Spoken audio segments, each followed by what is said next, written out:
Hi, all. Welcome to Fox 10 News Now. We've got some breaking news for you. Let me get additional information on what we're currently looking at.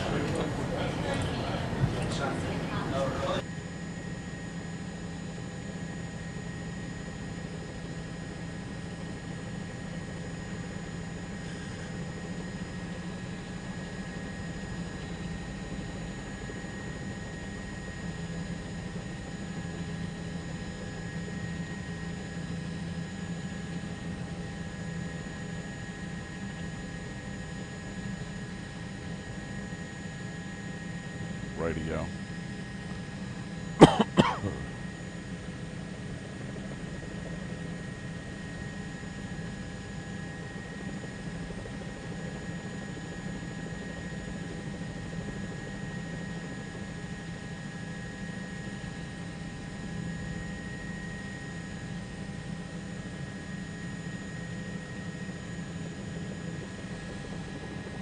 Well, Maurice, the synagogue located here, 145 at Nielsen Street. A 3-alarm fire at least burns the entire synagogue from the front to the back door.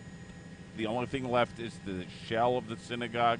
No injuries to report. Live in Chopper 2, Joe Bierman, CBS 2 News.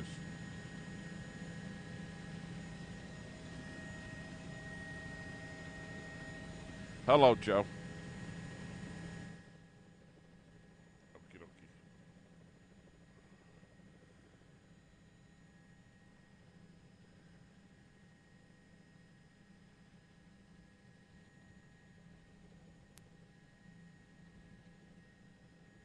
Yeah, they must be on a timer or a sensor.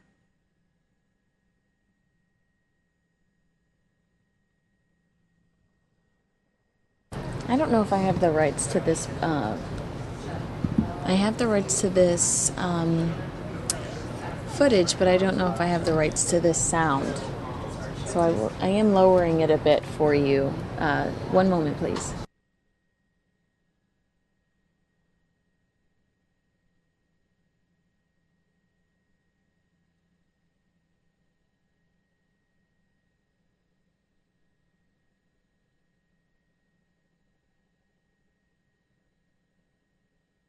Okie dokie.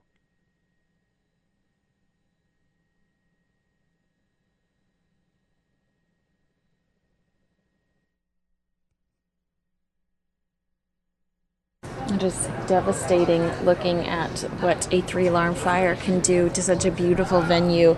I'm logging in just now to my computer so I can get you more information on this.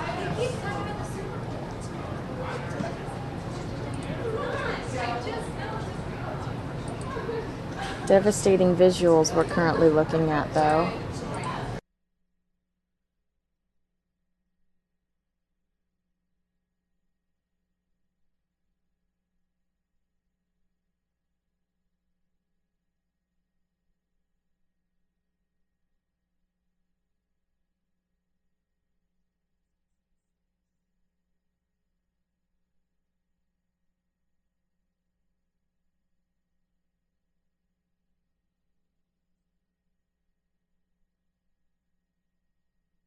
Right now, this is in New Jersey that we're currently looking at.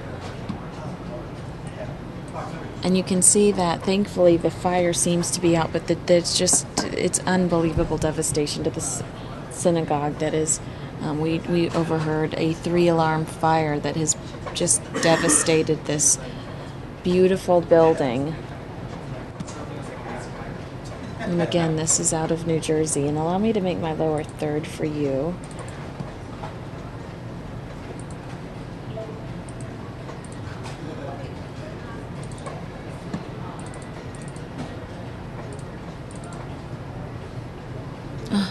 It personally breaks my heart to witness something like this. I don't know how you feel about it.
And it seems, I mean, it looks to me like from the front to the back, this place is completely engulfed in flames.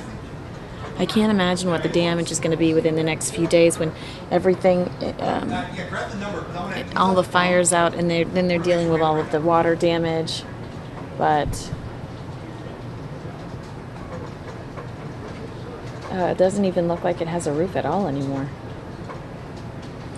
I don't know if you can, do you see that? To me, it looks like the roof's completely gone.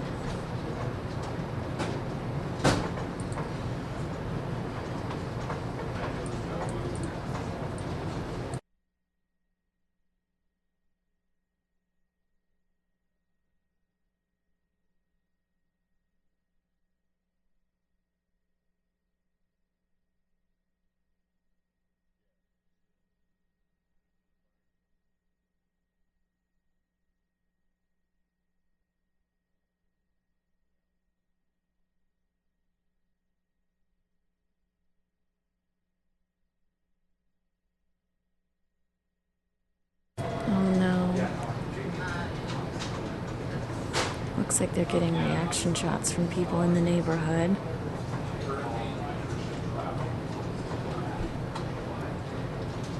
Gross amounts of smoke you can see there.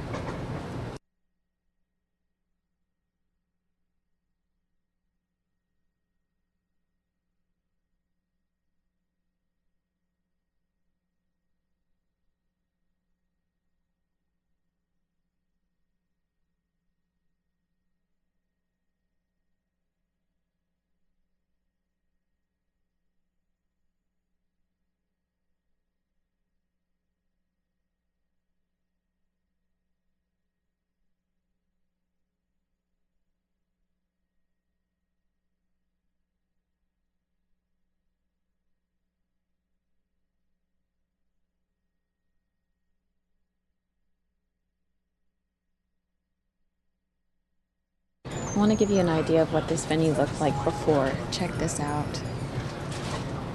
This is thanks to Google Maps. Oh wow, look at that. Just looks beautiful and classic. Let's see if we can get close enough to read this. I wish I knew what that said. I think it has a year on it. Actually, we're zooming in on our live video is getting some zoomed in shots, so I'll take you back here. Absolute devastation. I'm going to go back to these. Here are those same doors that you were just looking at.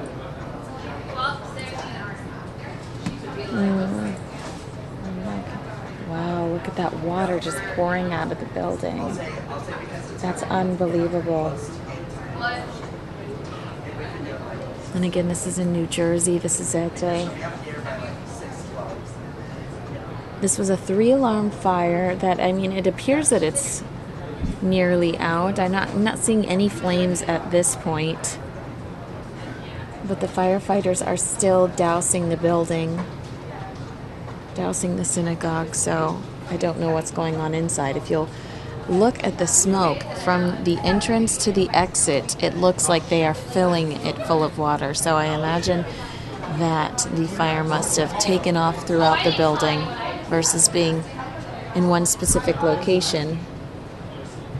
Let's go back to the original.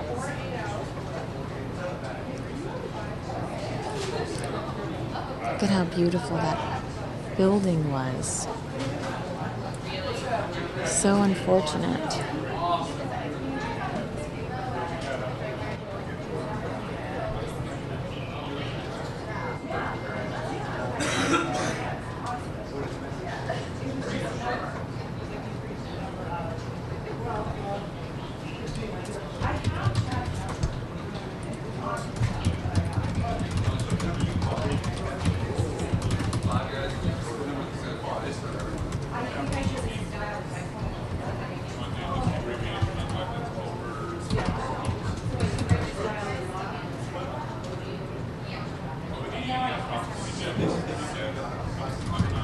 Oh, there's still some flames there.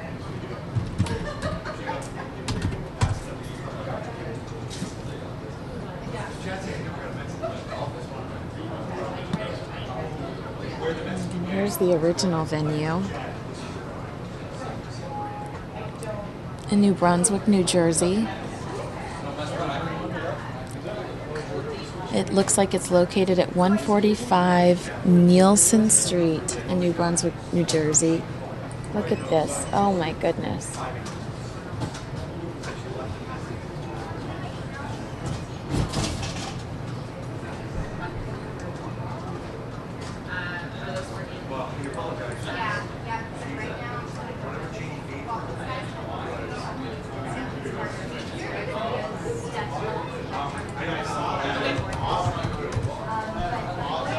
You can see those firefighters.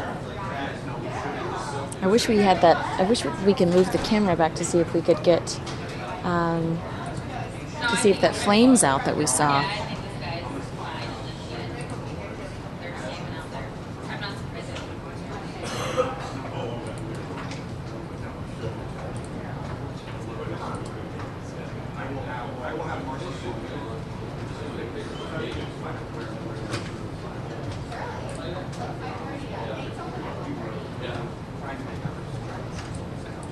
Such an old building. I bet it has wonderful history, says Rich. Rich asks for the street address again. It's 145 Nielsen Street, New Brunswick, New Jersey. You can take a look here. Look at how beautiful that building was. And look at the sun, the clouds. I mean, this is just so upsetting what's become of it. And you saw earlier the water just rushing down these steps. Oh wow, oh I'm going to take you back to, you could see inside the building. The roof is gone, it appears. I wish we had better aerials on the original building, but see the water just flooding down these steps.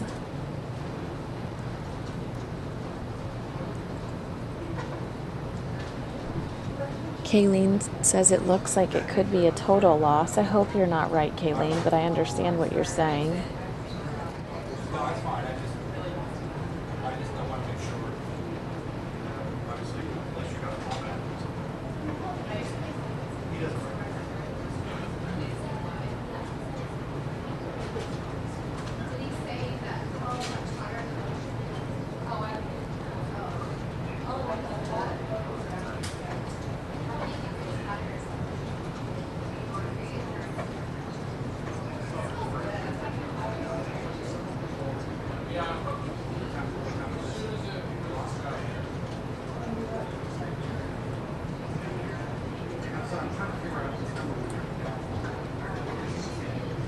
Oh, see the water just rushing out of that building along these were the original steps you can see here.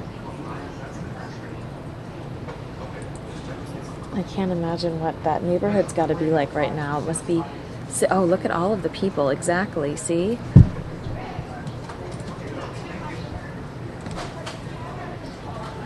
Look at those fall leaves and, oh, much different, much different than the weather we have here in Scottsdale, Arizona.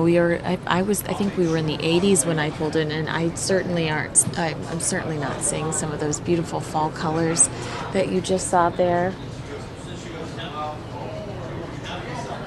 Cha-Cha Room said the plaque said 1923. I couldn't get close enough to see the plaque, so that's interesting if true. Rich says gorgeous inside. Let's take a look. Let's try to see if we can see inside.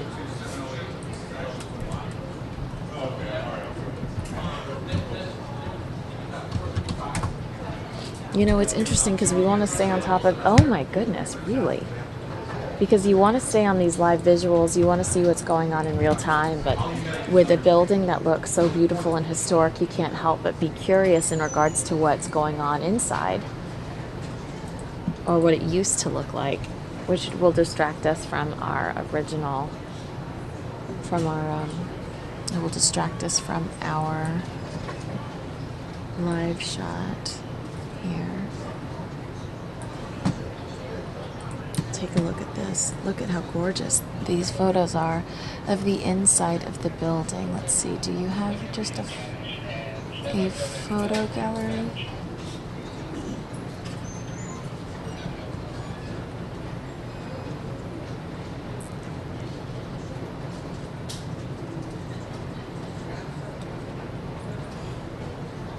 go back to the building. Look for more photos for us.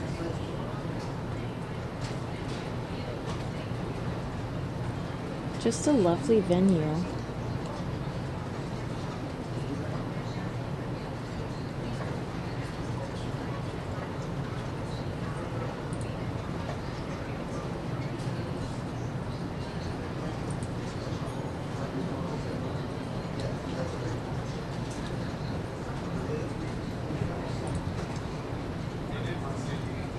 Right now, this is in New York time. Flames broke out around 4:30 today at the synagogue. It's located at 145 Nielsen Street. The flames were so intense that they began shooting out of the window.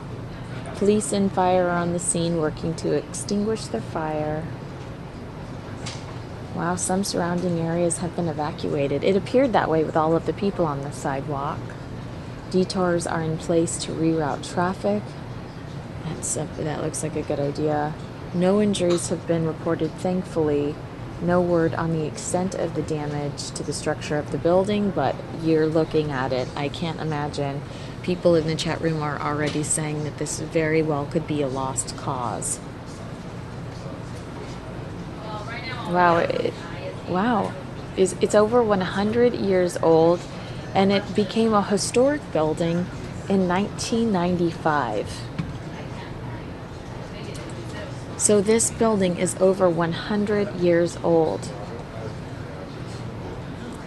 And I want to show you this picture from earlier today. Oh, look at that. That's haunting. Here's a picture of it when it was absolutely up in flames. Look at that. Oh, my goodness. Oh, that's just, it breaks my heart to look at that photo. Let's see here.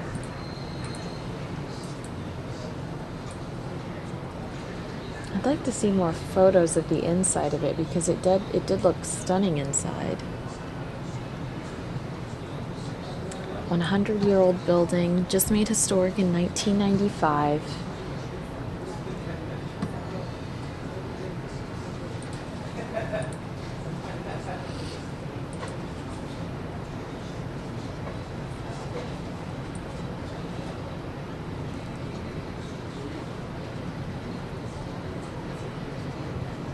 It was fully engulfed by 4:55 p.m. their time. It took 25 minutes before it was fully engulfed. Wow, some interesting tweets about this too. It's not clear what sparked the fire. No one has been reported injured at this time, thankfully.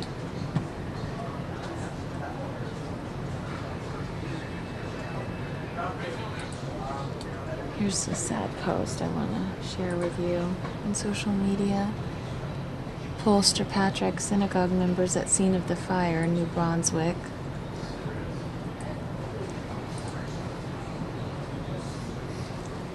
Here's some video from earlier today. Oh wow, look at that. That's a very interesting angle. That smoke is mean looking.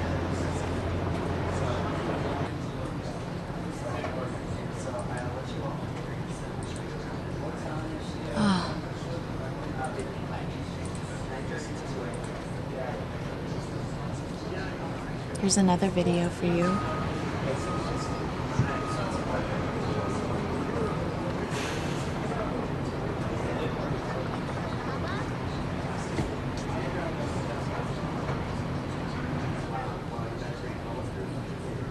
Look at how ominous those smoke clouds are. And it looks like this individual was at a safe distance. Oh, so interesting. Let's go back to our live shot.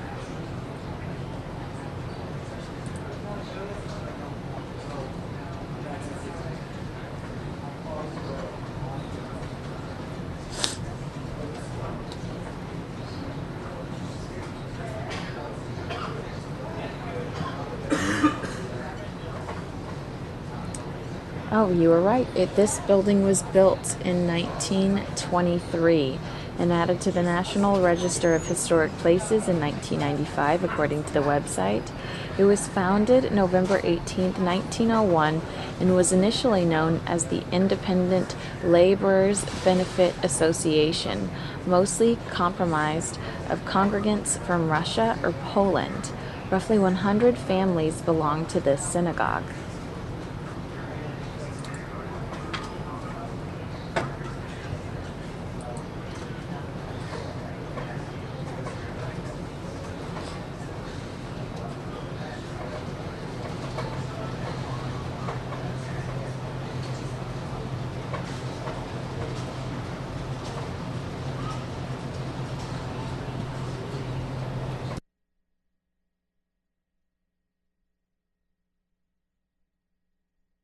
According to reports, the fire started on the third floor of the building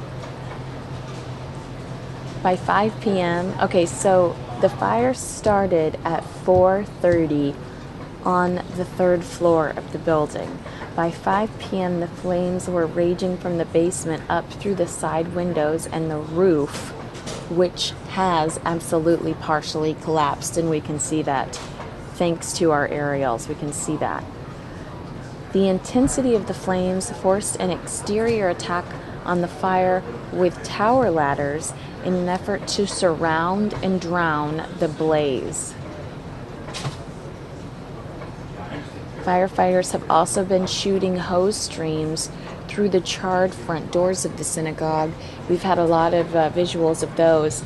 They've stopped doing that since we've been on it. However, you can see the flood of the water coming down those steps as the firefighters have been fighting to take this horrific synagogue fire out.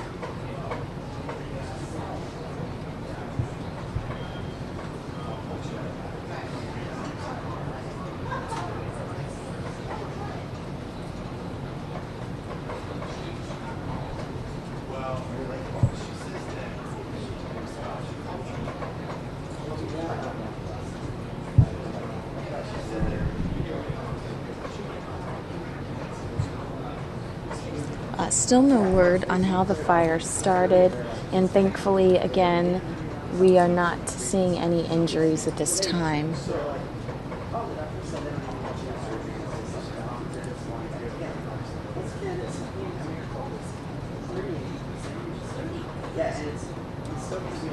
And this was a 3-alarm fire at this historic synagogue in New Brunswick, located at 145 Nielsen Street. It is listed on the National Registry of Historic Places as it was built in 1923.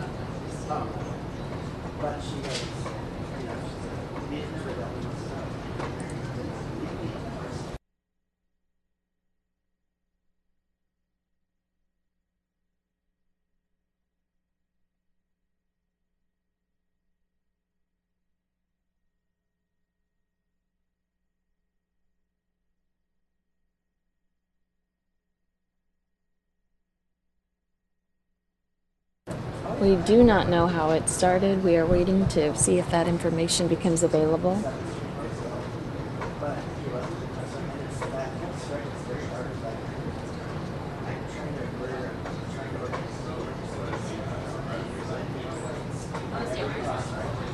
Some people in the chat room are saying this building is a total loss, which is devastating because it's absolutely beautiful.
100 years of history gone. Wow. Agreed. Just checking some of the sources here. Also, if you're just now joining us, take a look at what this building looked like yesterday.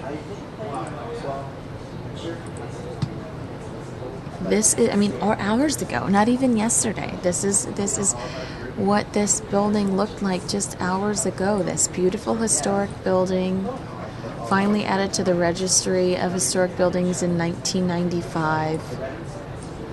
Over 100 families were members of this synagogue. Just so upsetting that this is a piece of history that's...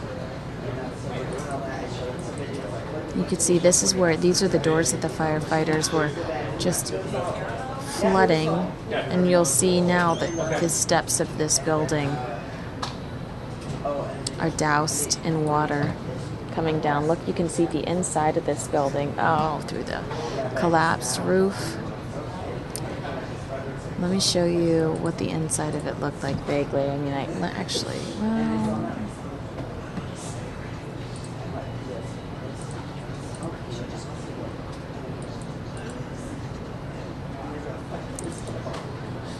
going to see if I can zoom in on these images so you can get a kind of a better idea of what the inside of this building looked like.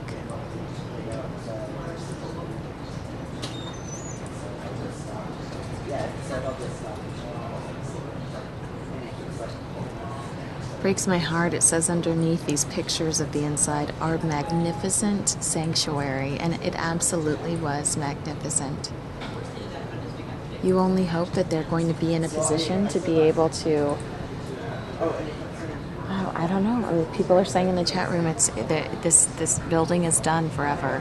This is what the sanctuary looked like. Absolutely stunning chandeliers, beautiful glass.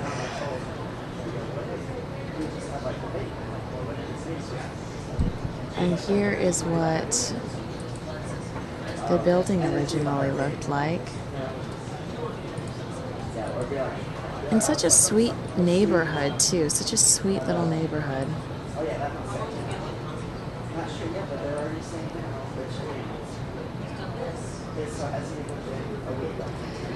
And I do think we're losing our copter, but take a look at this gorgeous view of fall in New Jersey. Look at those colors, the orange, the yellow, the gold, and the green. It's not what we are used to seeing here in Phoenix, Arizona.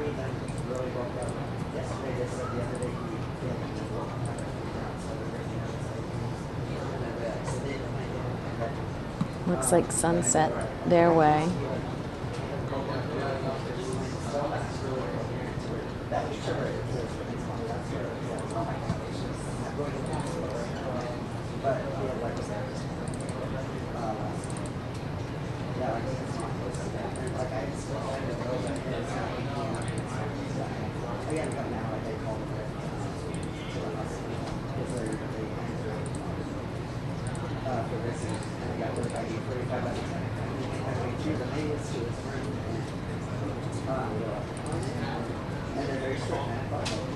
And I apologize that my State Department briefing was interrupted earlier. While we wait for Trump, I'm going to take you there. But do know we have a special room set up for Donald Trump, our Donald Trump event. I'm also going to be giving you updates on this hurricane. But I'm going to take you to this State Department event first.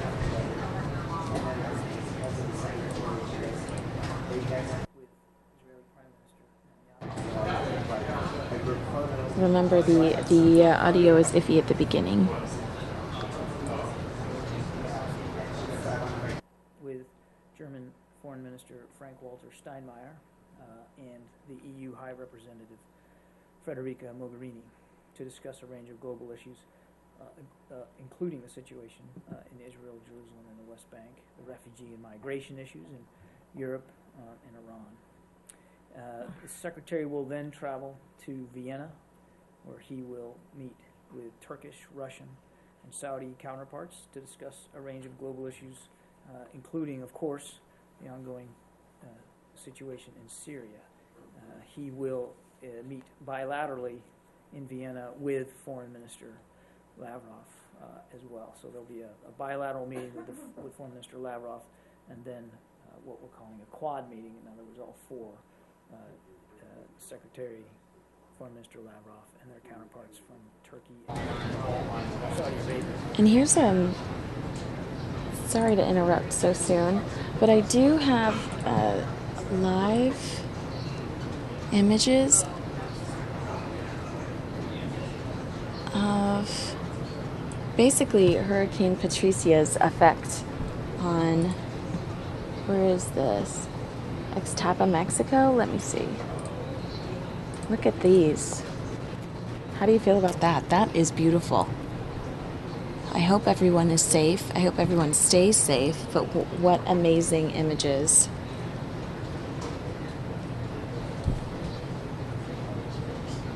This is a live beach camera.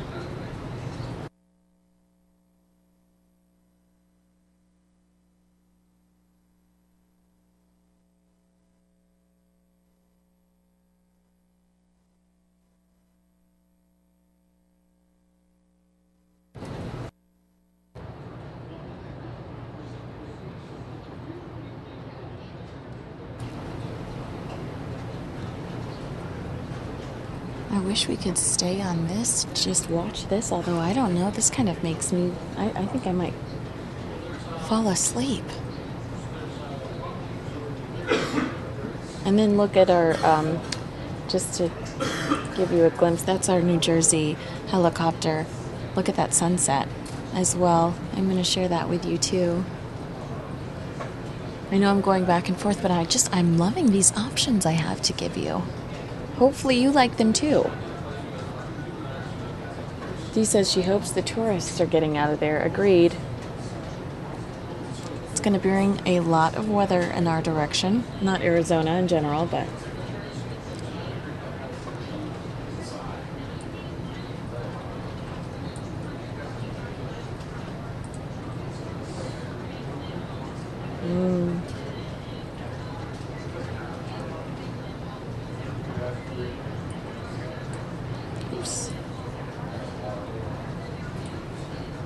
And I'm going to take you back to the State Department now.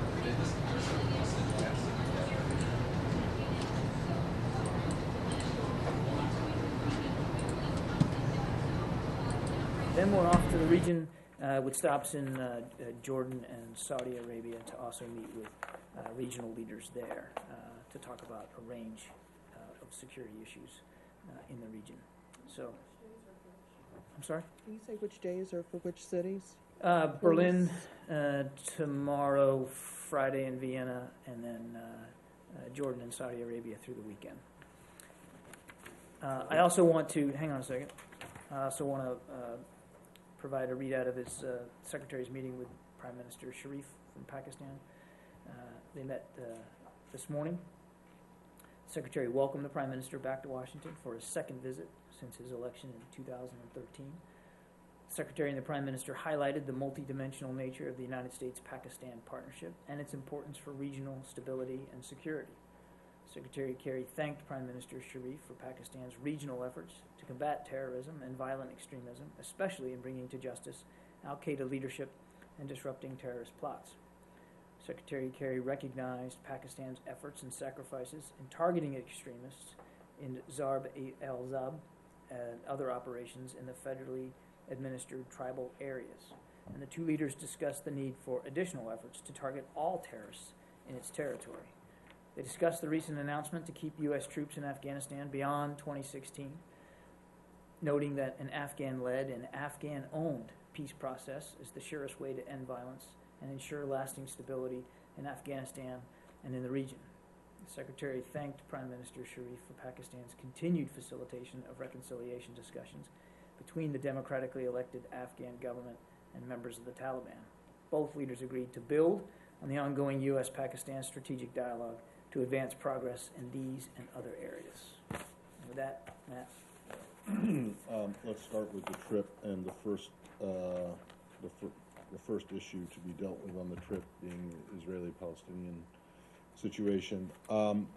We know what the Secretary wants to achieve, but can you offer any kind of specificity as to any suggestions or ideas or proposals that he might, or that he is bringing to both Prime Minister Netanyahu and then to President Abbas about how actually to get there?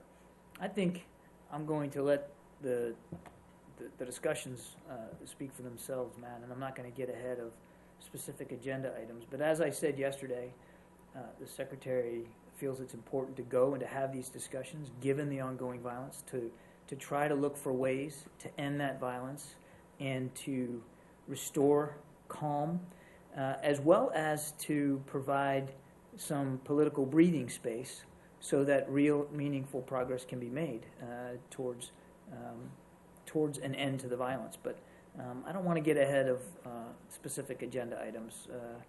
The Secretary is committed to, obviously, to making this trip, to having these discussions, and to work towards concrete ways to get at an end to this violence. Well, is he going with anything? Look, without getting into detail, I can assure you that the Secretary has been thinking a lot about this and intends to and wants to and fully expects to have meaningful discussions about ways in which, practical ways in which the violence can come to an end.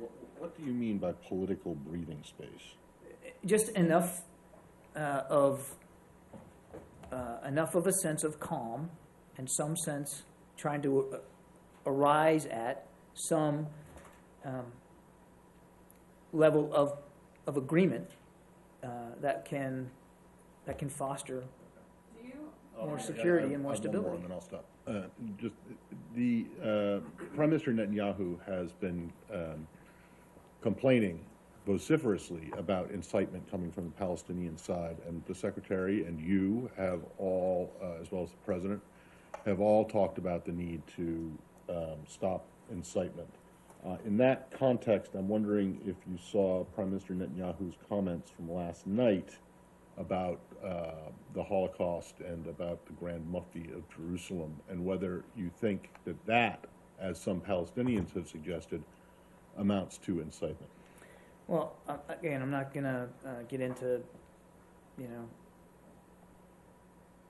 specific characterizations. I've tried to avoid that recently. We've certainly seen and we're aware of the Prime Minister's statements, and as President Obama said, certainly Secretary Kerry has made clear, we want to stress publicly and privately the importance of preventing inflammatory rhetoric, accusations, or actions on both sides that can lead to violence. Well, can I Does this enter that category? I'm not going to characterize each and every statement or action.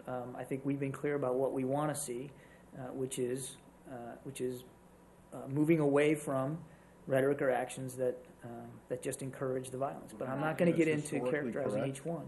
Do you believe? I'm also not going to get into a historical debate about this. We've seen the press reports of his comments, and if you look at them, they would connote that the scholarly evidence does not support that position. Well, wait, may I? Do I really have a choice? Not really. When you say something like that, I mean, come on.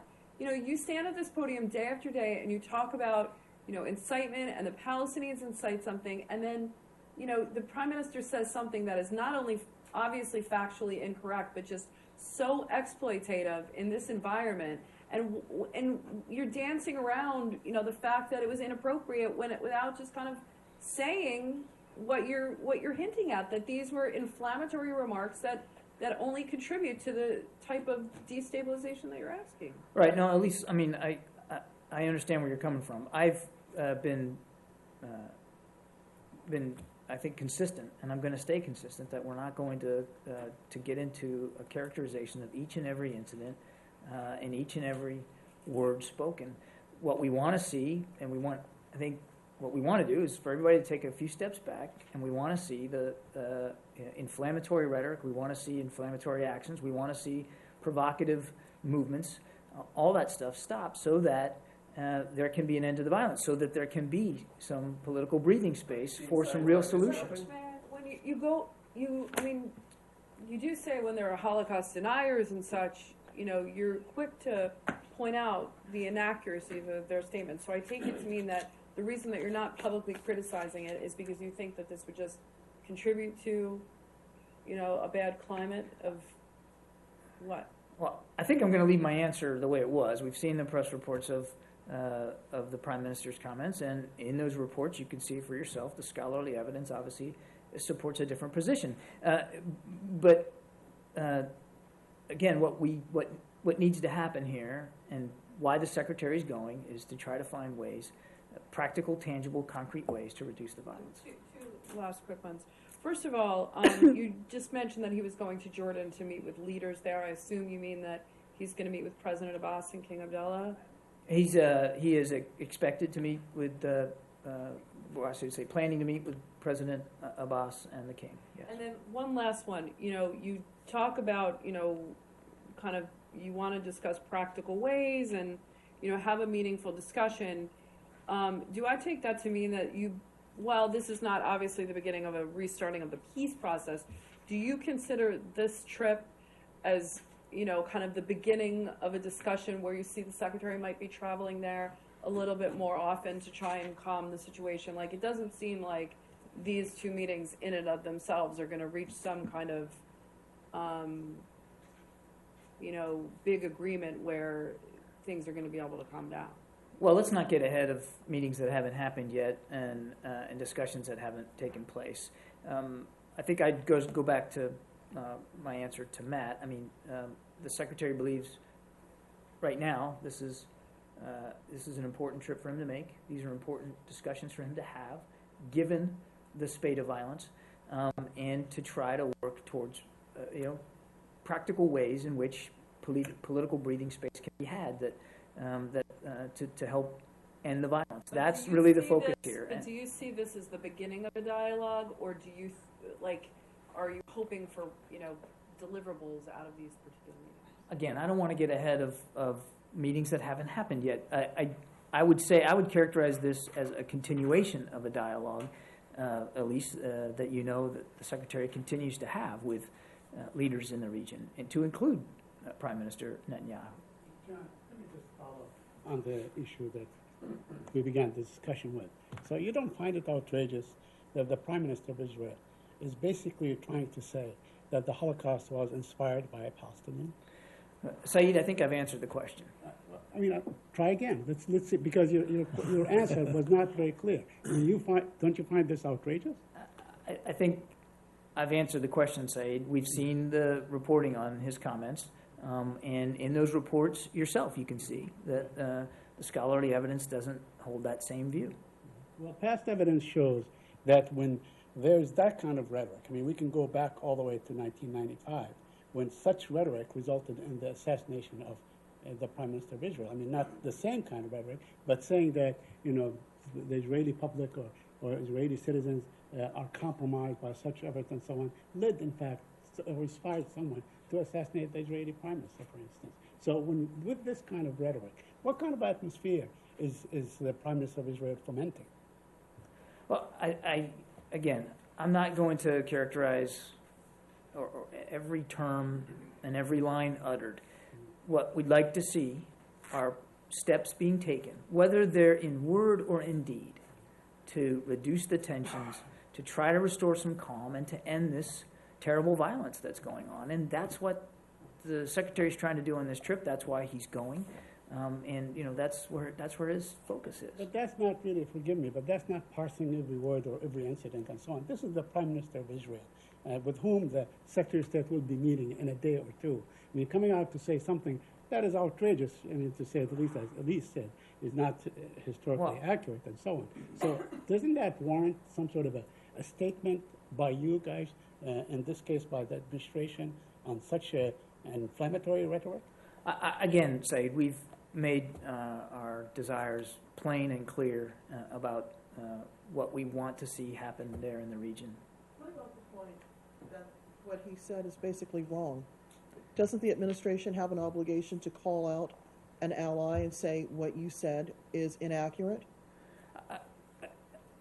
Roz, I'm going to say the same thing here. What we want to see is for calm to be restored, for any inflammatory rhetoric on any side to stop, because ultimately anything that encourages the violence to continue is unhelpful to the security environment there. The Secretary talked about this a little bit last night at the foreign policy dinner about the desire by everybody here at the State Department for innocent men, women, and children to be able to walk the streets safely and to go about their lives normally. And that's what we want to see here. But I'm simply not going to get into characterizing each and every line. Again, the scholarly evidence in the press reporting itself speaks for what the position is with respect to the history of the Holocaust. But when the German government has to come out and say that what Netanyahu said was wrong, when the leadership of Yad Vashem has to come out and say that what he said was wrong, when the opposition leader, Mr. Herzog, comes out and says that what Mr. Netanyahu said was wrong, shouldn't the U.S., at the very least, challenge the accuracy of what Mr. Netanyahu said? I think what we're trying to do here is take a larger view. And rather than getting in to commentary on every word uttered and every act taken, that's really nice ringtone. We're trying to get to a point. I mean, I think the Secretary wants to take a larger view here, and that is to get the violence to stop, get calm to be restored, and to try to find ways, concrete ways, that we can get to that outcome. And that's what he's focused on. And I think that's the right. I think that is the right focus here. I can appreciate that, but it's one thing to, say something that could be construed as being bigoted or prejudiced or racist. It's another thing to say something that is a lie. Shouldn't the U.S. say, Mr. Prime Minister, what you said is wrong? What the Secretary believes the U.S. should do is to look for ways to end the violence and to move forward so that eventually we can make progress towards a two-state solution. That's what the Secretary thinks the U.S. should be doing. And that's why he's making this trip. Yeah, no, hold on. The You problem said you were keep- done with this. No, well, you opened the door. No one's asking you to comment on every single comment that's been made. Yeah. No, we're not. Not every single one. We're asking about one specific one, which you even yourself acknowledge is historically inaccurate. What I said was the scholarly evidence takes a different view, a different position on that. Scholarly evidence takes a different view, And I said that. So no one's asking you about anything else. It's not you say I'm not going to comment on every single No, word that comes out of but every- Matt, you we're can not. see where we'll get into this day by day. And what I'm trying to do is tamp down your expectations for me to characterize each and every comment made, because there's going to, there could very well be more coming from who knows who. So what I'm trying to do is stress where the Secretary's head is, which Well, is my expectations can't be tamped down much further than they already are. So well. I Then, wish you luck with then that. I win, I guess. But it's not a question of winning or losing. It's a question of whether you're willing to stand up and take a stand. And it sounds like you'll say that the scholarly evidence supports a different position, but you won't say that you think that this was an unhelpful. These were unhelpful comments to make in the broader scheme of what's going the intense atmosphere and tensions that exist there. Now, if you're not willing to do that, I guess that you're not. So. But I mean, I don't think it should be. I don't think it should be glossed over or passed unnoticed that you're refusing, that the administration is refusing to take a critical position on this. I can appreciate you'd like a different response, but I'm going to leave it how I left it. Response. I'm going to not leave it a how different I. one. I'm going to leave it how I left it. Minister Lavrov, when he was talking about the meeting in Vienna, said he'd also suggested a meeting of the quartet. And you're just confirming now that there's going to be the four-way meeting with Saudi Arabia and Turkey. Is there talk of a quartet meeting in Vienna as well? No, I think I've explained to you what the meetings are. There may be some confusion. That Minister Lavrov asked for that? Or? I'm not aware. You'd have to talk to the foreign minister. No, we did. About, he said. I got it, but I'm Right. telling you what we're planning and what our trip agenda looks like.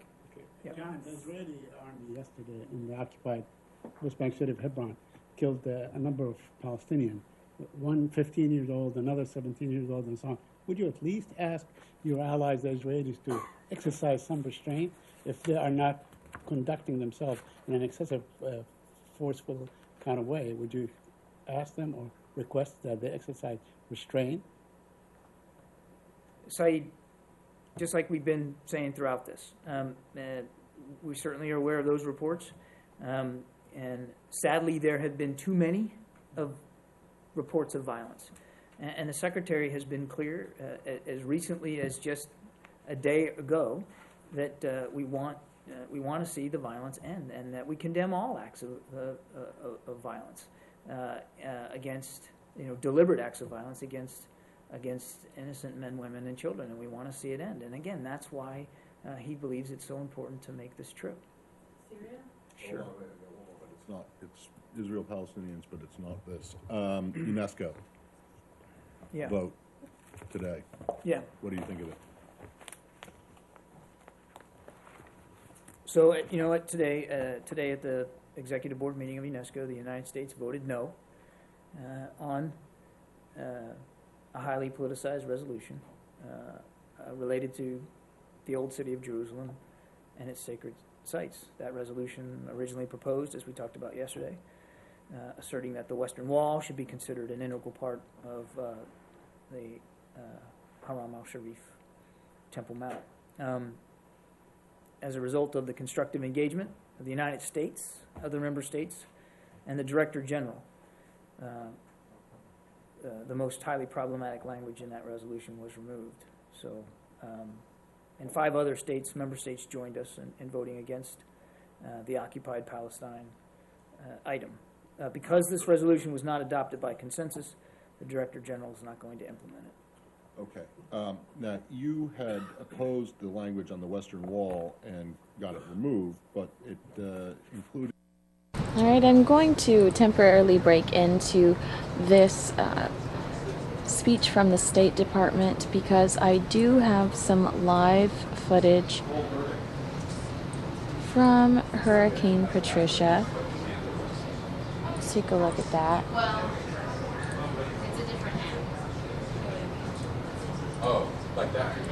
We have Dave Muncy who's going to step up here and spend some time with us and give us a better idea of give us a better idea of what to anticipate throughout this.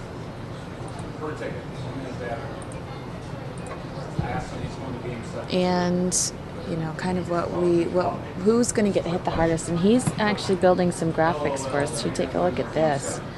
That is monstrous. And of course, these are not done yet, these graphics aren't done yet, which is why you're seeing some of those yellow lines at the top there. But we are going to jump into Hurricane Patricia watch prior to taking on Donald Trump in Miami, Hurricane Trump in Miami, Florida. We have that event on a separate link. So if you'd like to sit in this room and hang out instead of going into the Trump chat, you're more than welcome to. But we are going to be taking Trump on a separate link attached to our YouTube page. You can see that if you're you should definitely subscribe to our channel if you're not already.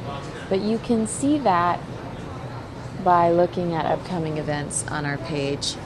We are anticipating to take Donald Trump live within the next, he's supposed to start his event within the next half an hour. So look forward to Dave Muncy coming in, spending a few minutes with us soon.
Some are calling this the most dangerous storm in history. They say that this is the strongest hurricane ever recorded. And I'm hearing an ad in the back of one of my videos. Where is that?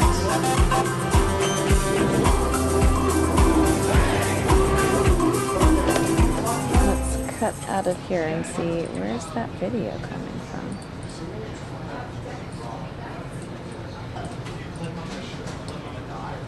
I see.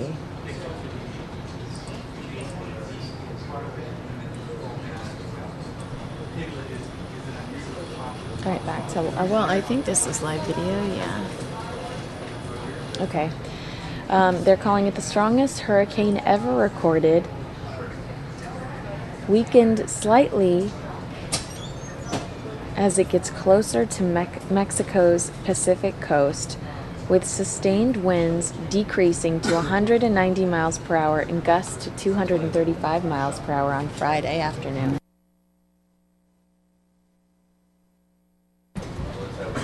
The National Hurricane Center said that in its latest advisory, residents are bracing for potentially catastrophic 200 miles per hour sustained winds and rains. Sorry, I was just talking to Dave Muncie. He's got to record something for the radio, and then he's going to come sit right back down with us and give us a better idea. But Dave Muncie just stopped by, said hello. He doesn't realize you can't see me. And he's on his way back here in just a few minutes. He's got to record something for the radio. The excessive wind speeds, according to the head of the Mexican agency that includes its National Weather Service, makes Patricia the most dangerous storm in history. Scott sent some photos for our Facebook page. Do you need those? They are predicting that Hurricane Patricia will make landfall somewhere on the coast of Jalisco State, which includes the tourist hotspots. Between 5 and 6 p.m. Central Time, its impact should be felt much sooner.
We are waiting for Dave Muncy to come give us an idea of the impact that this will have on us. They're saying it's going to be one of the worst hurricanes the world has ever seen.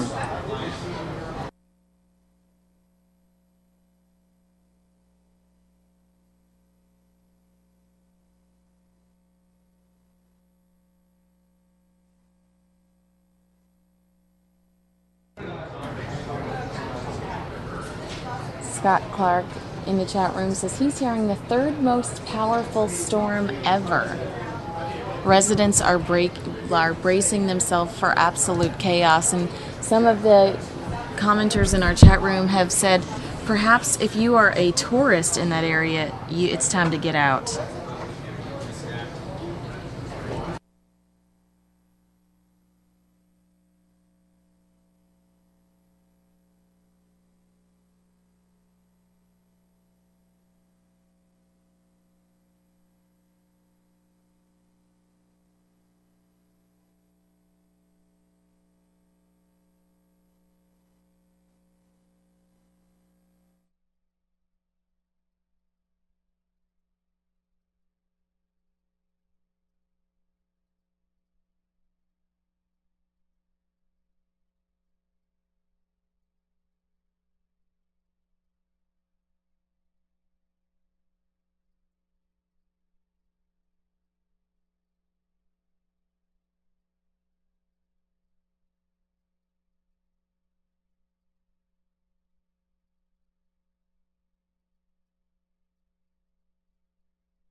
People in the chat room commenting this could be the third worst storm ever. Mexico saying they're anticipating this is their worst storm ever.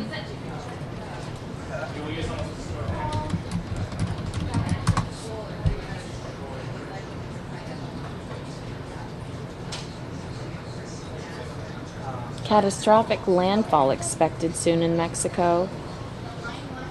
And again, the Weather Channel saying it's becoming the strongest hurricane ever recorded.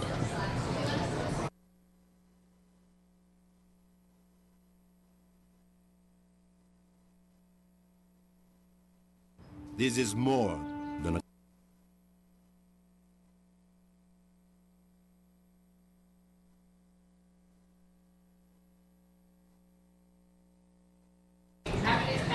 At 4 p.m., the eye of the hurricane was about 60 miles southwest of Manzanillo, Mexico, with 190 miles per hour sustained winds, and was moving north-northeast at 14 miles per hour. I can't pronounce any of these names in there. It's killing me, so hopefully Dave Muncy can pronounce them.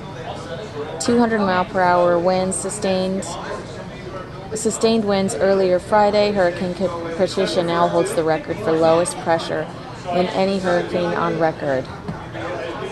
I would like to just report on things in perhaps Texas, where I know how to say Austin. I'm here. Hey, you. So we've got these interesting live visuals out of Mexico. You know, you can see the ominous skies and some pretty aggressive waves. And then I've also got your map that I can switch to whenever Right. you'd like for me to. Well, what that map will show is that this thing is, it's still a very, very, very big hurricane, but it's getting a little smaller. Oh, wow. It is slowing down some. I mean, we're talking from 200 miles an hour to 190 miles an hour. But the gusts, I think, are at 236 miles an hour, so that's going to be pretty tremendous. Well, and a lot of that, some of that wind is already onshore. Okay. I think we're coming a little north of Manzanillo is what we're looking at as far as a landfall is concerned. Not sure about that area. I think there are probably about 200,000 people in the coastline that may be affected one way or the other in those particular areas. But we're talking anywhere from 6 to 12 inches of rain, possibly 20 inches of rain. What's going to happen is this thing is going to fall apart very rapidly once it gets over land, because it's going to start hitting mountains. And once a hurricane, a tornado, anything like that gets into the mountainous areas, there's going to be some lifting. There's going to be some changes in this thing. So, but the thing that won't change is the moisture. It has taken a lot of moisture with it. There's a lot of moisture associated with this thing already. It is feeding moisture up into Texas, as a matter of fact, and into the southern portion of the country, which it is going to continue to do. And in fact, it's going to increase what it's already set up there. Texas right now, a lot of the rain in Texas, a lot of the moisture in Texas is coming from the Gulf. But this is feeding into the Gulf, and it's feeding into Texas as well. And in fact, we have had. Let me. Want me to switch We can put that up. We can take a look at it. You can see, and you see the eye. Take a look right there. You'll see the eye. Then the eye goes away. That means it's closing up. Oh, that's and that means, that's why it's 190 now instead of 200 miles an hour. And that may have maybe an indication that it's getting ready to make landfall as well, because a lot of it, as you can see, we count the eye as landfall, but you can see that the hurricane itself has already made landfall. The outer edges of it have already made landfall. So that when it starts bumping up against the mountains and things, that'll slow it down just a little bit. But back to my main theme once again, the one big thing is going to be the rain. More people, if there are casualties from this, the casualties are going to be from flooding. Wow. Rather than from destruction. There may be some destruction casualties as well, but there's going to be a lot of rain here. There could be in some areas up to 2 feet of rain. And these are going to be coming out of the mountains. A lot of mountains in that area. So as that would happen, that 2 feet of rain, we would then start looking at a lot of real problems in the interior of Mexico. You can see the tracking, and it's going to get up by Brownsville by, what is that, Saturday, late Saturday. It'll be close to Brownsville, Texas, which it's not too far from at this point in time anyway. But then take a look at this next map that I have here. Well, I didn't know that was going to happen, but that's okay. Oh, that was pretty. Yeah, isn't that nice? Nice little transition there, Dave. That's a very good one. Now, this is the thing that I wanted to show you here, That's neat. and that is, look at those. Powell, Texas, 7 37/100 of an inch of rain. Wow. Waco, 525. Wow. And with that, you're going to get a lot of flooding. You are. So, and that's the situation we're looking at down in that area. So it's a mess. You can see that cloud cover, the moisture coming into Texas. It's also flowing into the Gulf, and then the Gulf is also feeding Texas with more and more moisture. So this is going to be not only a Mexico problem, central Mexico, and probably the northeastern portions of Mexico, but also it's going to be a Texas problem, and it's going to be a problem in the country. That moisture is not going to stay in Texas. It's going to flow through there. It's going to be, that's going to be yucky areas. Well, they've had 3 or 4 days of very, very heavy rain and flooding in Texas already. So they're looking at some real problems.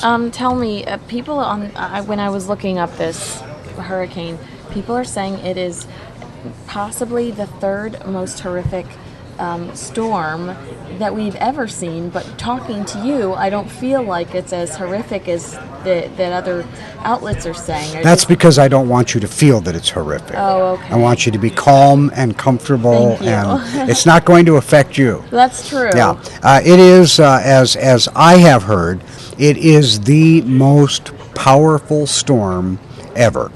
As far as a hurricane is concerned. Now, I've heard that said a couple of different ways. I've heard that said in the Pacific.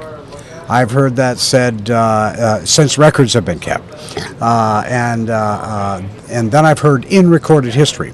And with all that, well, what that means is, in other words, what they're saying when they say that is there may have been one that was more powerful than this, and we didn't record it. Oh, that's a good point. Yeah, we just didn't record it, so we don't know. But they said since we've started recording them, this could be and probably is the most powerful hurricane that they've had. And it's not a stupid question. I've had people ask in the chat room today, will this affect us in any way, shape, or form? There's a slight, very slight possibility, but as you look at it right now, you can see how far away it is from our southern border. Very true.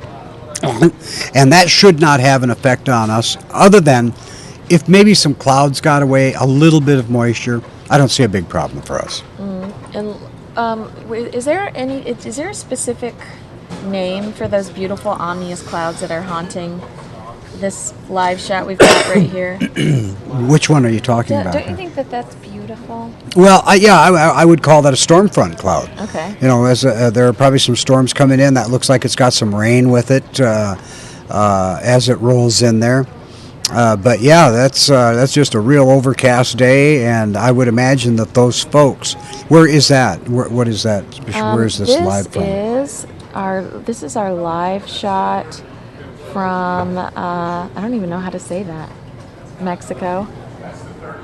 Oh. It's 7 hours. Ixtapa? Okay, so anyway, I'm sure that those folks are preparing. They're getting ready for a storm there. Look at how large those waves are. Yeah, well, those will get much bigger. They're going to have a storm surge. They're going to have flooding from a storm surge. They're going to have the heavy rain, and they're going to have riptides, real heavy riptide currents in those areas as well. So that piece of knowledge is. It's good to have. It's good to have if you were traveling down there. Well, I don't know. That's why you've been here for 40 years. We need you. There you go. What are people? Anybody asking anything about it? No, they're talking about Donald Trump. We've got some Donald Trump people in the room preparing for the Trump rally in approximately 15 minutes. Oh, is that where you're going? That's where we're going to go to another. To Miami. He's in Miami. In Miami, huh? Miami. Okay. Familiar with hurricanes over there? Yeah, they are. They are, and you know what? I would not want to live in hurricane country. I would not want to live in Hurricane Alley or anything like it. I just would not want to have to deal with that. As people do. I mean, people do. I admire people for living there and for putting up with all of that. And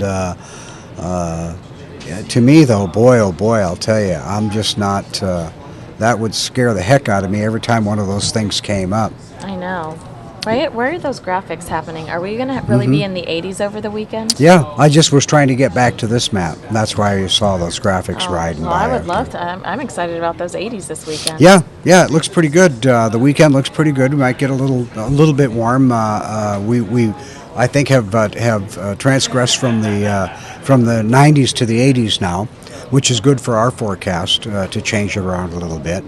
But it's going to be a great weekend here. You want me to do those numbers for you again? Let's do it. I can get those back up again. That's not a problem. Why don't I take advantage of you while I have you? Right there. There you go. That's tonight and tomorrow. 88 degrees. Nice nights. That's just a little comment from me. Great weekend, little comment from me. I love it. 88 on Saturday, 88 on Sunday. We were calling for 92 on Sunday. I saw that, and That's right. I yelled at you, and I feel like. And I felt it. I felt it, and I listened, and I changed it to 88. It'll still be 92, but it says 88 there. Do you feel better? Wait, really? No, I'm just kidding. It'll be 88. It'll be the upper 80s, that's right really near nice. 90. That's real good. And then let's see, what do we have for the rest of the period here? Look at that. Yeah, look at mid-80s. Look at those mid-70s for next weekend, coming to next weekend. I might make you brownies. Little chance of I've had those brownies before. a little chance of rain on Thursday, maybe Friday as well. And Monday, Tuesday, we have a little bit of cloudiness, but I don't know if we're going to develop any rain out of it. Just kind of those iffy things Man, that you are going to be really popular around the newsroom for the next week, aren't for you? the next couple of days, yeah. You're going to get some high fives, some brownies. Yeah, doesn't happen very often. I might give you a hug. There you go. And then summer will come, Yeah. and people have their horsewhips out. And then everybody just doesn't even talk to you. It's like you are the There redheaded you go. stepchild. All right, I'm going to let you go now. Thank you so much for your time. We're going to go back to our Hurricane Patricia watch, and we will bring you Donald Trump in just a little bit. Thank you, everyone. Okay. Always nice to see you guys. You're so sweet. Follow Dave on Twitter. Bye.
And if you have stumbled upon us because you are looking for our Donald Trump coverage, that's coming any minute now.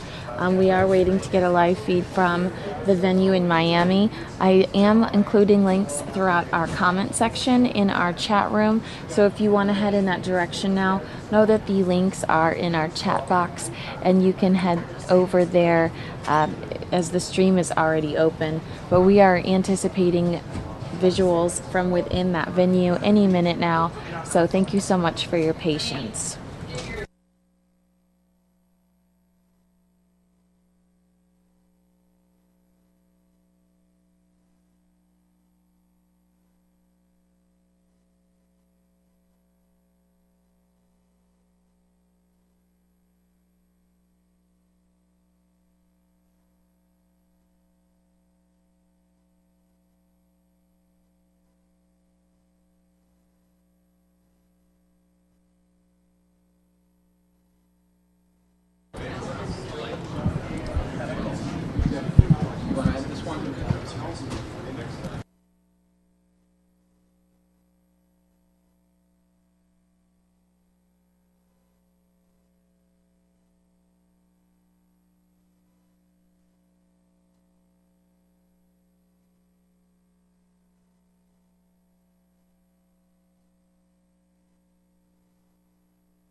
All right, Hurricane Patricia, they're calling it the strongest hurricane ever recorded.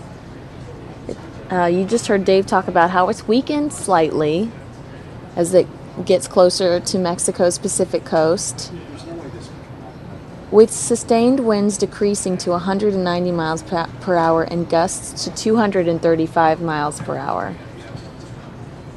And that is according to the National Hurricane Center's latest advisory.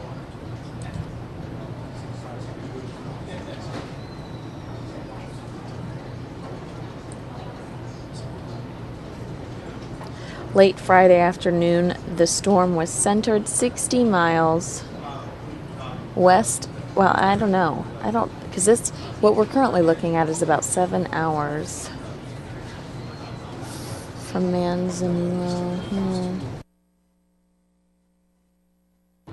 So this, I don't know if this is obviously being affected by it. Look at that weather, but this is not where, in regards to this article, is. The hurricane is so big and so intense that it has the capacity to pass over both the Sierra Madres in our country, that is through our most mountainous ranges, and then exit the country on the other side into the north part of the Gulf of Mexico and possibly the United States.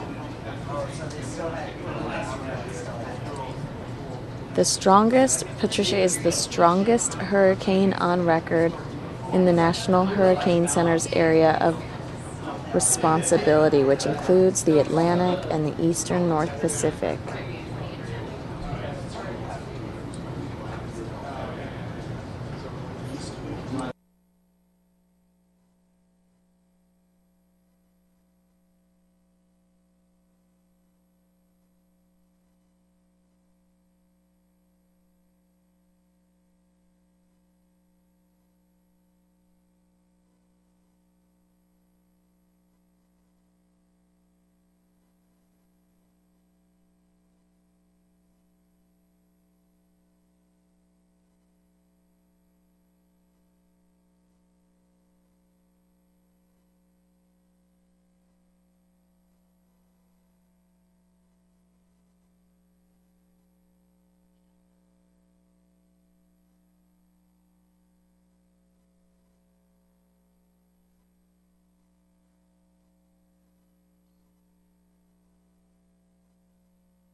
We're going to go ahead and shut down this feed and gear up for our Trump feed. I'm going to leave it in the comment section one more time if you're watching us live. But we are gearing up for Trump in Miami, Florida.